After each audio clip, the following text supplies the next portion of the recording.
परियाता चंद्रापासून निभविते जे अमृताहुनी जीवविते तेणे अवधाने की जे वाढते मनोरथा माझिया का जय तिथिवा तुमचा वरुषे तै सगळ्यार्थ सिद्धीमध्ये पिके एरवी कोबेला उमेशू चुके जरी उदास तुम्ही.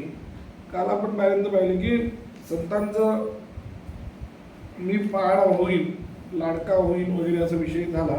आता पुढे म्हणतात की चंद्रापेक्षाही प्रसन्नता उत्पन्न करणारं या अमृताहुनी जीवित अमर करणाऱ्या असं कोण आहे तर श्रवण आहे. चंद्रापेक्षाही प्रसन्नता जास्त कशाने उत्पन्न होते तर ते श्रवणाने उत्पन्न होते आणि अमृतापेक्षाही जास्त अमरत्व कोण देतं तर श्रवण देतं. कारण श्रवणाने ज्ञान प्राप्त होतं ना. तात्पर्य अर्थ आहे ज्ञानाचे श्रवण मनन निधिध्यासन हे अंतरंग साधने त्यातही निधिध्यासन आणि याच्यापेक्षा श्रवणाला जास्त प्राधान्य दिले आपल्याकडे. हे दोघं त्याचे अंग आहेत. श्रवणाचे मनन आणि निधिध्यासन हे अंग आहेत आणि श्रवण हे अंगी आहे प्रमुख आहे. त्यामुळे हे दोन त्याचे अंग आहेत. त्यामुळे मुख्य श्रवणाला दिलं म्हणून म्हणाले परियाता चंद्रापासून निवविते जे अमृताहुनी जीवविते तेणे अवधाने की जे वाढते मनोरथा माझ्या. तर अशा श्रवणासाठी एकाग्र चित्त करून तुम्ही गीतार्थ निर्भर करण्याच्या माझ्या या मनोरथाला तुम्ही उत्तेजन द्या अशी प्रार्थना ते करतात. मला उत्तेजन द्या म्हणाले. म्हणजे आतापर्यंत जर मी काही वेडवाकडं बोललो असेल मला माहित आहे की माझ्यामध्ये एवढं सामर्थ्य नाही आहे मी तुम्हाला काही सांगू शकत नाही वगैरे पण तरी पण माझी जी इच्छा आहे कोणती गीतार्थ निरूपण करणे हे माझं भाव आहे माझी इच्छा आहे त्याच्या त्या मनोरथाला आपण उत्तेजन द्यावं अशी प्रार्थना ज्ञानोबा करतात. आणि अजून सांगतात की जिथं श्रोते आहेत जे निर्मत्सर आहेत अत्यंत कुठलाही आव आणून ऐकत नाहीयेत नाही तर ऐकणाऱ्याचे पण अनेकाची भूमिका असतात ना. कोण कसा सांगतो काय सांगतो त्याची परीक्षा पाहण्यासाठी काही जण बसलेले असतात ना. तर तशी भूमिका यांची नाही असे जे श्रोते निर्मत्सर असे जे श्रोते म्हणून म्हणाले का जे दिठीवा तुमचा वरुषे ते सगळ्यात सिद्धीमती पिके एरवी ओभेला उन्मेषू सुखे जरी उदास तुम्ही. तुमच्या कृपादृष्टीचा वर्षाव झाला म्हणजे अशा निर्मत्सर श्रोत्यांचा जर एकदा माझ्यावर वर्षाव झाला तर वक्त्याला सुद्धा प्रसन्नता वाटते. म्हणजे जर निर्मत्सर श्रोता असेल निर्मळ मनाने तो जर ऐकत असेल छानपैकी लक्ष देऊन ऐकत असेल तर श्रोत्या वक्त्याला सुद्धा त्याच्याबद्दल थोडंसं मूडवर माणूस चढतं आणि वक्ता तेवढ्याच उत्कर्षाने सांगतो असं होतं उल्हासाने सांगतो. म्हणून ते म्हणाले की तुमच्या कृपादृष्टीचं वर्षाव माझ्यावर करा. त्यानं काय म्हणाले तई सकलार्थ सिद्धी मती पिके माझ्या बुद्धीच्या ठिकाणी सगळं अर्थ सिद्धीची पिकं उत्पन्न होती. म्हणजे विचार नवीन नवीन सुचते. वक्त्याला एकदा हर्षोल्लास झाला वक्ता एकदा त्याच्यात रमला की वक्त्याला सुद्धा वेगवेगळे विचार सुचतात. हे सांगावं ते सांगावं ते सांगावं वाटायला लागतं त्याला. तर समोरचा जर नीट ऐकणारा नसेल श्रवण करणारा जर नीट नसेल तर वक्त्याची इच्छा होत नाही है की नाही. म्हणून एरवी कोबेला उन्मेषू सुखी जरी उदास तुम्ही जर तुम्ही उदास राहिला तर ज्ञानाला अंकुरही फुटणार नाही म्हणाले. आहे ज्ञान खूप पण समोरचं ऐकणारा जर चांगलं नसेल तर किती ज्ञानी माणूस असू द्या तो सुद्धा हात आकडता घेतो. त्याच्या ज्ञानाला अंकुर फुटत नाही एवढंच अर्थ काय ज्ञानी आहे सगळं आहे पण समोरचं ऐकणारा नीट नाहीये योग्य जर नसेल तर तो हात आकडता आहे की नाही. कसं आहे की ज्ञान सुपात्राला द्यावं हा एक नियम आहे. ज्ञान देत असताना पात्र अपात्राचा निश्चितच विचार करावा. सुपात्राला द्यावं सुपात्राला देण्यातच त्या ज्ञानाची थोरवी. कशामुळं त्या ज्ञानाचं जे फळ आहे प्रयोजन आहे ते सुपात्राला दिलं तर सिद्ध होतं. उद्देश जो आहे ज्या उद्देशाने ज्ञान सांगितलेलं आहे त्या ज्ञानाचा उद्देश सफळ तिथं होतो प्रयोजन तिथं सफळ होतं. जर प्रयोजन सफळ होत नसेल आणि कोणाला काही सांगण्यात काही अर्थ नाही. म्हणजे अत्यंत प्राकृत माणूस आहे आणि त्या अत्यंत प्राकृत माणसाला अहमब्रह्मास्मी सांगण्यात काय अर्थ आहे. त्याला काहीच माहीत नाहीये आणि त्याला जर तुम्ही अहमब्रह्मास्मी तत्त्वमसी जर सांगायला लागले उपयोग नाही ना कारण तो पात्र नाही. कशामुळे नाही का त्याचा त्या उद्देशच सफल होत नाही. अहमब्रह्मास्मी तत्त्वमसी सारखे वाक्य किंवा हे जे तत्वज्ञान हे कोणाला सांगावं ज्याला काही श्रवण केले काही ऐकलंय तो ऐकण्याची मानसिकता आहे काही संस्कार आहे आधी थोडंफार ब्रह्मपुराणांचा वगैरे काही संस्कार आहे थोडंफार कर्म केलेलं आहे अशी सगळी याची थोडी परिस्थिती आहे. मग तो गौण अर्थानं का होईना अधिकारी थोडं तरी समजला जाऊ शकतो काही ना काहीतरी होऊ शकतं. खरा अधिकारी मिळणं तसं तर दुर्लभ असतंच आहे. खरा अधिकारी मिळणं, खरा गुरुही मिळणं कठीण आहे आणि खरा अधिकारी मिळणे कठीण आहे. तर खरा अधिकारी आणि खरा गुरुची गोष्ट वेगळीच आहे. पण जनरल जे आपलं चाललेलं आहे त्याचा जर विचार केला तर श्रोत्यांना काहीतरी संस्कार पाहिजे. म्हणून ते म्हणजे असे जे संस्कार संपन्न श्रोते असतात आणि त्यांनी जर आपल्याला कृपादृष्टी केली तर अनेक विषय आपोआप त्यांच्या बुद्धीमध्ये स्फुरतात, शब्दार्थ स्फुरतात म्हणाले. एरवी कोंबेला उन्मेषू सुखे, नाहीतर तो कोंब सुद्धा त्या ज्ञानाचं जे आहे त्या ज्ञानाला कोंब सुद्धा फुटत नाही म्हणाले. सुखी सुखत म्हणजे प्रतिभा सुद्धा तिथं काही करू शकत नाही. जरी उदास तुम्ही, जर श्रोते उदास राहतील तर ही अवस्था असते म्हणाले वक्त्याची. सहजे तरी अवधारा, वक्तृत्वाचा अवधानाचा होय चारा, तरी दोंदे पेले ते अक्षराप्रमेय. याची मी अवधान द्या का म्हणतोय याची कारणमीमांसा ही सगळी चालू आहे. पहिल्यांदा बोलताना माझा त्यातला भाव काय हे त्यांनी सांगितलं. आता ते सांगतायत की अवधान द्या हे म्हणण्याचं कारण असं आहे की वक्त्याच्या वक्तृत्वाला खाद्य केव्हा मिळतं, जेव्हा श्रोता एकाग्रतेने ऐकतो तेव्हाच. म्हणून म्हणाले काय, सहजे तरी अवधारा, वक्तृत्व अवधानाचा होय चारा. अवधानाचा चारा त्या वक्तृत्वाला, नाही तर वक्तृत्व जर लोक इकडे तिकडे बघतात हे पाहतात नाही, वक्तृत्व खुलत नाही. किती पट्टीचा वक्ता बोलायला तुम्ही आणि जर लोक नीट लक्ष देणारे नसतील तर वक्तृत्व खुलत नाही. मग तो वक्ता सुद्धा काहीतरी 2-4 वाक्य बोलतो आणि गप्प बसतो किंवा लोक ऐकण्याचे मानसिकतेत नाही. म्हणून वक्ताला व्यवस्थित जर खुलवायचं असेल तर ते कोणाच्या हातात आहे, श्रोत्याच्या हातात. म्हणजे कसं आहे की कधी कधी दोन्ही पद्धतीने काम करावं लागतं श्रोत्यांना, शिष्यांना. कोणत्या की जसं ते वासरू ढुसणी मारून दूध काढतं की नाही तसं पण करावं लागतं श्रोत्यांना. म्हणजे मध्ये मध्ये प्रश्न विचारावे. म्हणून तर ते तद्विधी प्रणिपातेने आले. तद्विधी प्रणिपातेने जे आले त्याचं कारणच ते की त्याच्यात प्रश्न विचारले अधूनमधून तर ते वक्त्याला बरं वाटतं किंवा काहीतरी ऐकायला, काहीतरी विचार करायला, काहीतरी चला आपण सांगायला त्याचा काहीतरी उपयोग होते. जरी किती कृपाळू गुरु असला, म्हणजे गुरुचे 2 प्रकार आहेत ना, एक मर्कट न्याय आणि एक मार्जारण न्याय. मार्जारण न्याय जरी असला, जरी उचलून तिला ठेवतो म्हणला, हा करणारच नसेल तर काय करेल तो, किती त्याला त्यावर ओतून बोलायलो. जसे आमचे एक जण होते, एक गुरुजी होते आमचे, ते त्यांनी एका विद्यार्थ्याला संपूर्ण न्यायशास्त्र शिकवलं. संपूर्ण न्याय म्हणजे तर्कसंग्रहापासून बाधापर्यंत त्यांना शेवटपर्यंत काही आहे काय झालं. ते बसले पाठाला, भूक लागली म्हणायची, मग ते गुरुजी त्यांना शेंगदाणे द्यायचे. मग ते शेंगदाणे खात खात पंचदशीचा पाठ ऐकायचे. तर संपूर्ण प्रस्थांतरी ऐकली त्यांनी. वेदांत सार, वेदांत परिभाषा, पंचदशी सगळे प्रस्थांतरी. म्हणजे गीता, ब्रह्मसूत्र आणि उपनिषदाचं शांकर भाषा इतकं गुरुजींनी त्यांना शिकवलं. काही कळत नव्हतं, काही म्हणजे काही कळलं नाही त्यांना. आणि शेवटपर्यंत त्यांना आलं नाही. म्हणजे किती आलं नाही, सामान्यातले सामान्य काही गोष्टी त्यांना सांगता येत नव्हत्या अशी परिस्थिती होती. म्हणजे एवढा अध्ययन केल्यानंतर किती काय अवघड आहे करायचं. पण एवढं अध्ययन नुसतंच झालं. ते गुरूंनी ते मार्जारण न्यायाने केलं त्या शिष्यांना. मार्जारण न्यायाने केलं, खूप कृपावर्षावर केला, खूप केलं. पण कृपावर्षावर केला, सगळं केलं तरी त्यांनी काहीच केलं नाही ना. त्यांनी काहीतरी थोडंफार केलं पाहिजे. ज्ञान मिळवण्यासाठी श्रोता आणि वक्त्यामध्ये, श्रोत्याशिवाय वक्ताने, वक्त्याशिवाय श्रोताने, गुरुशिवाय शिष्याने, शिष्याशिवाय गुरुने खरे. पण ज्ञान कोणाला मिळवायचंय, शिष्याला मिळवायचं. तर ज्ञानात न्याय नैयायिकाच्या पद्धतीने जर विचार केला तर ज्ञानाचं समवायी कारण कोण आहे, तर आत्मा.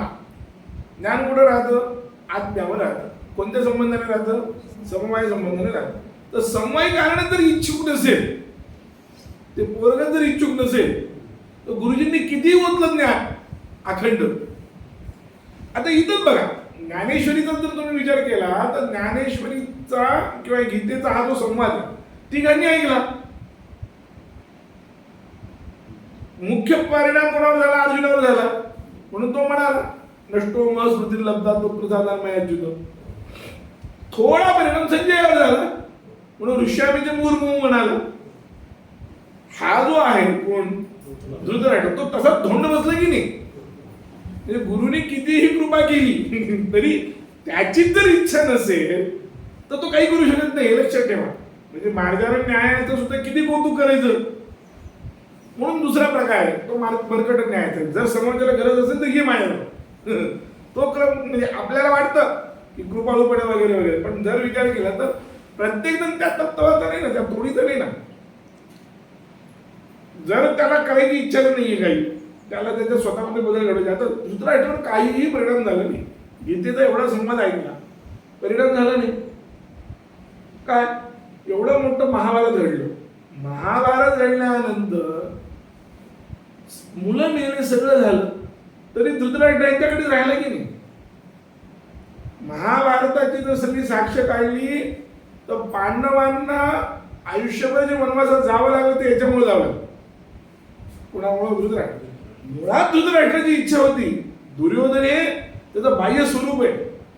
महाभारताचा खरा खलनायक जर विचार केला तर तो धृतराष्ट्र आहे.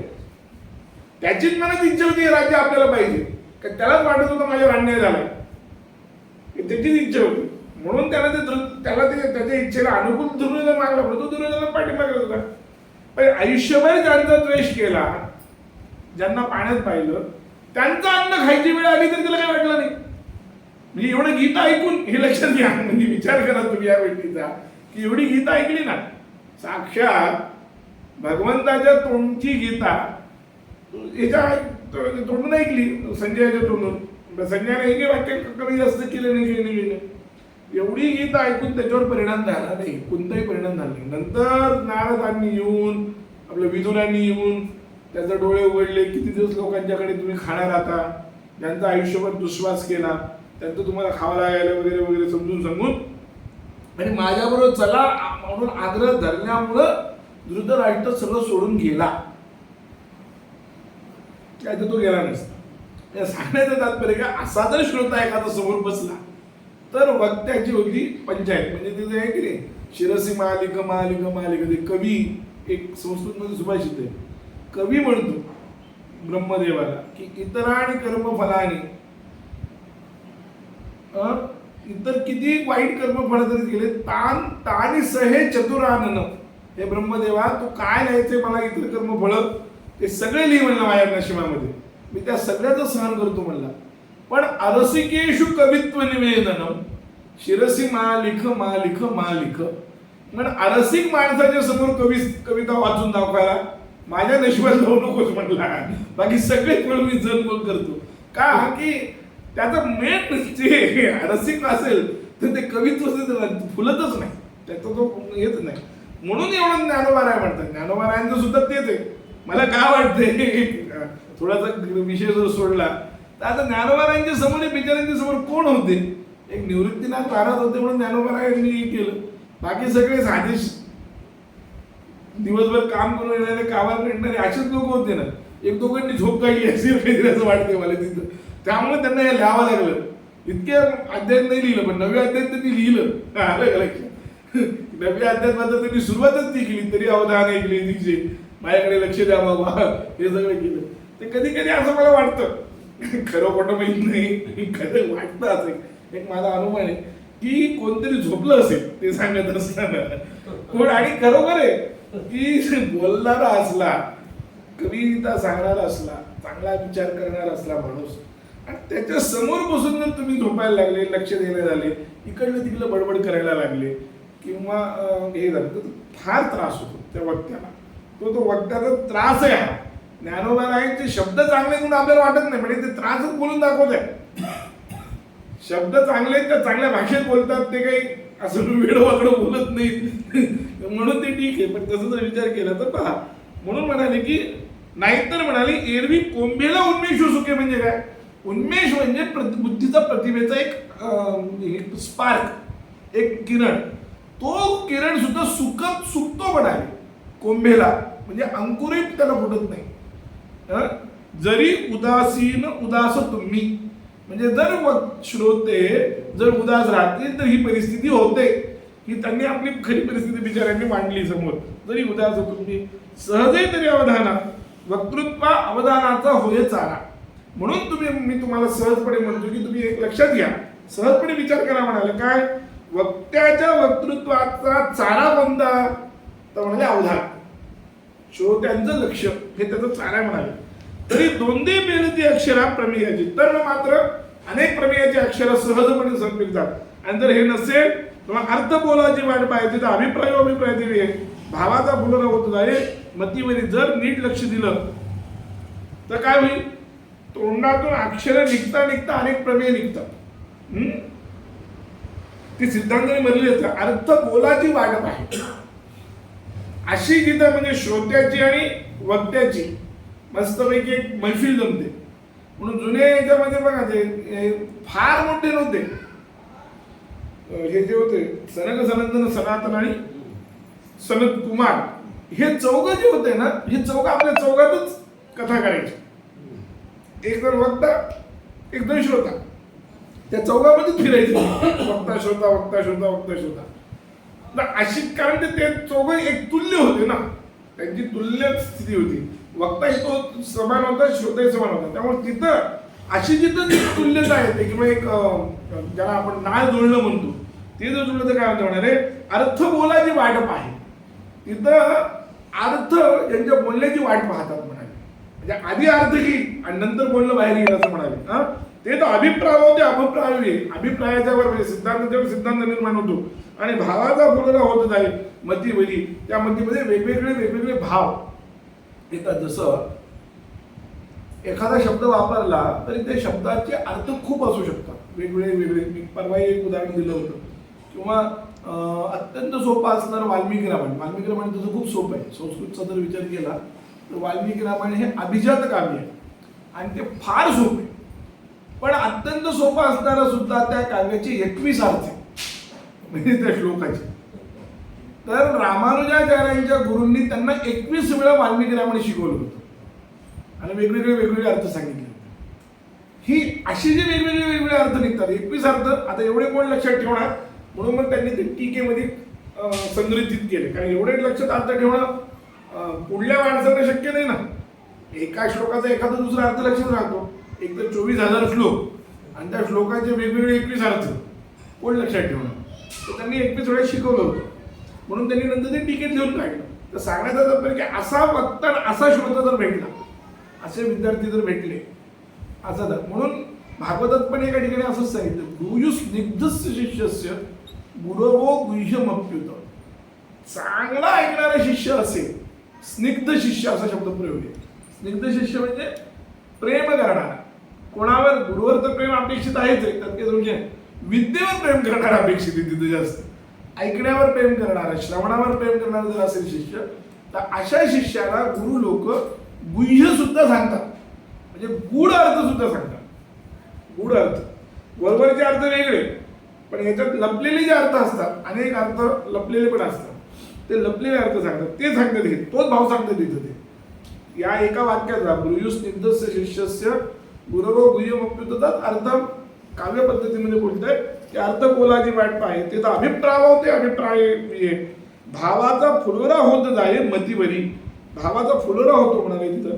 सिद्धांताने भरलेली अशी ती सगळी प्रमेय श्रवणा असतात ते.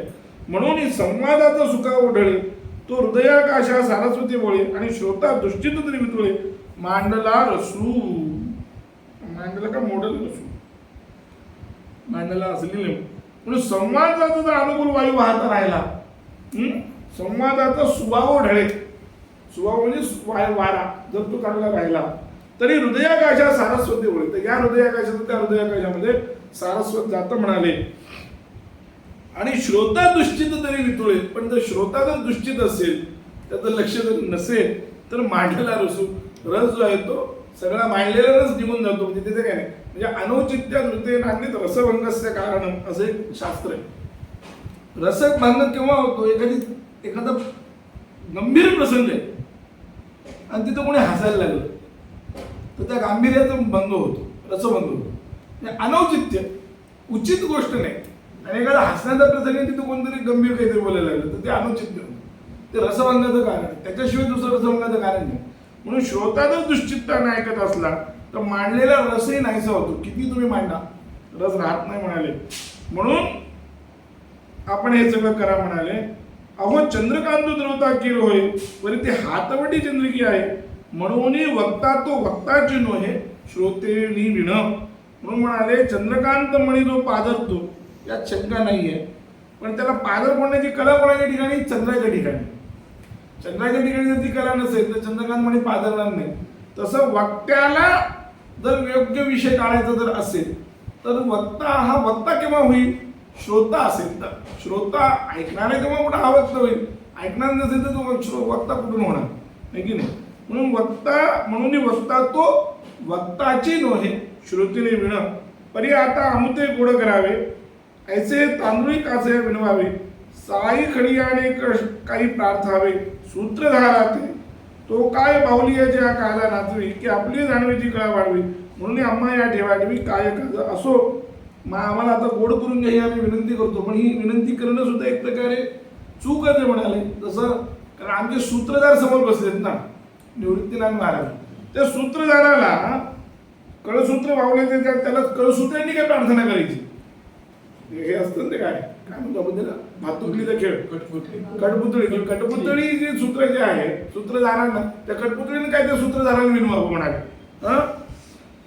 तो काय बाहुल्यांचा कादा नाचवी, तो जो सूत्रधार आहे बाहुल्यांकरता थोडीच नाचवतो किंवा आपल्या ठिकाणी कौशल्य दाखवण्यासाठी थोडीच नाचवतो, तर काय करतो सगळ्यांना व्यवस्थित कळावं आणि सगळ्यांचं मनोरंजन व्हावं म्हणून तो हे सगळं करत असतो. म्हणून त्यांना पुन्हा प्रार्थना करायची म्हणूनही आम्हा या ठेवावी काय काज.